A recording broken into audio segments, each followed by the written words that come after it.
अस्सलामुअलैकुम वरहमतुल्लाहि वबरकातुहू। नाजरीन, इस्तकबाल है, स्वागत है आपका मुफ्ती हारून नदवी ऑफिशियल चैनल पर। जी हाँ नाजरीन, इस वक्त एक बड़े अहम मुद्दे को लेकर हम सामने आए हैं। गुज़िश्ता कुछ दिनों से तबलीगी मरकज़ को लेकर या तबलीगी मरकज़ के कंधे पर बंदूक रखकर किस तरीके से गोदी मीडिया और गोदी चैनलों ने मुसलमान कौम को, मुसलमान समाज को निशाना बनाया, ये सबको मालूम है।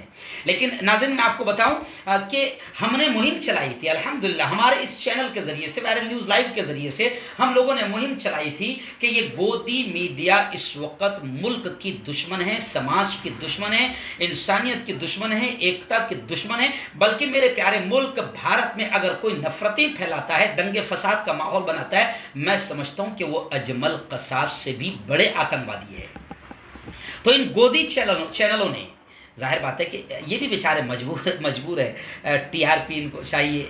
ऐसे ही इनके आका है, इनके आका कौन हैं बताने की ज़रूरत नहीं है। तो इनके आकाओं के इशारे पर काम करते हैं और आका बड़े बड़े हैं, इसलिए इनको डर भी नहीं लगता है कि हमारा कोई कुछ नहीं बिगाड़ पाएगा। लेकिन हमने अपील की थी कि हमको कुछ लोग इस चैनल वालों को धमकियां दे रहे थे। नहीं, धमकियां देना ये अच्छी बात नहीं है, इनको गालियां देना अच्छी बात नहीं, क्योंकि ये बेशरम हो चुके हैं। कमेंट में इतनी गालियां इनको लिखी जाती है, ऐसी ऐसी गालियां कि अगर इनमें थोड़ी भी शर्म होगी तो सूखे कुएं में जाकर डूब के मर जाएंगे। जी हाँ, ये बेशरम है, इनको गालियाँ देने से फ़र्क नहीं पड़ता। इनको धमकियाँ आप बिल्कुल ना दें। धमकियाँ देना ये हमारी तहजीब, हमारा कल्चर नहीं है और बिल्कुल गलत बात है। बल्कि हमने ये अपील की थी कि इनके ख़िलाफ़ मुहिम चलाए, इन पर केसेस दाखिल करें। खैर, जमीयत उलमा हिंद हज़रत मौलाना अरशद मदनी को सलाम, जमीयत उलमा जो हर मोड़ पर उम्मत के लिए, समाज के लिए खड़ी होती है, मज़लूमों का सहारा बनती है, बेकसों का सहारा बनती है, बेकसूर जिन लोगों को उठाया जाता है उनका सहारा बनती है।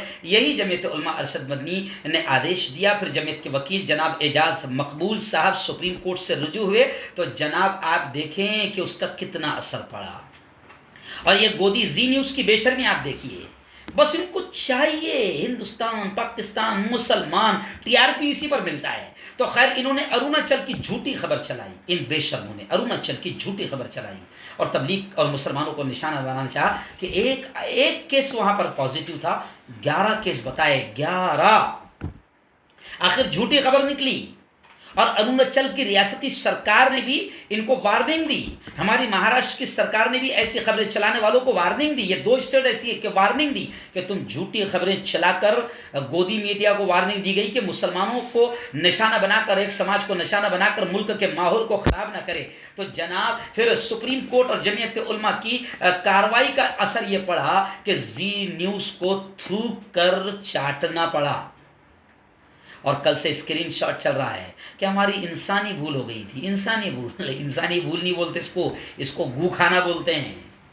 इंसानी भूल क्या होती है कि आपने खबर गलत बयान कर दी, लेकिन आप तो उसको बड़ा चढ़ाकर और माना बम और ये बम और वो बम और फिर तबलीग और न जाने कैसा कैसा तुमने बदनाम किया, एक समाज को टारगेट किया। तुमको भगवान भी नहीं बख्शेगा, जिसको मानते हो वो भी नहीं बख्शेगा। तो मुल्क के और मुल्क की एकता, इंसानियत और हिंदू मुस्लिम प्यार और मोहब्बत के दुश्मन हो, इसलिए तुम्हें भगवान भी नहीं बख्शेगा और इंसानों को भी चाहिए कि इंसान ने भी नहीं इनको बख्शना चाहिए। बाकायदा इनके खिलाफ कानूनी कड़ी कार्रवाइयाँ की जाए, तभी जाकर मसला हल होगा और मुल्क के हर शहर, हर कोने में इन पर कानूनी कार्रवाई की जाए, तभी जाकर मसला हल होगा। और आखिरी बात कहूं कि ये मैं इनसे दुश्मनी में नहीं बोल रहा हूं, मैं खुद भी एक मीडिया वाला हूं, बल्कि ये इसलिए कह रहा हूं कि ये मुल्क के हित में है, मानवता के हित में है, इंसानियत के हित में है, देश के हित में है कि अगर गोदी मीडिया पर लगाम नहीं लगी तो फिर ये मुल्क तबाह हो जाएगा। क्योंकि ये इतने घटिया है कि जब पूरी दुनिया कोरोना वायरस से मिलकर एक साथ लड़ रही थी, उस वक्त भी ये लोग हिंदू मुसलमान कोरोना वायरस को मुसलमान बनाने की कोशिश कर रहे थे और एक हद तक कामयाब भी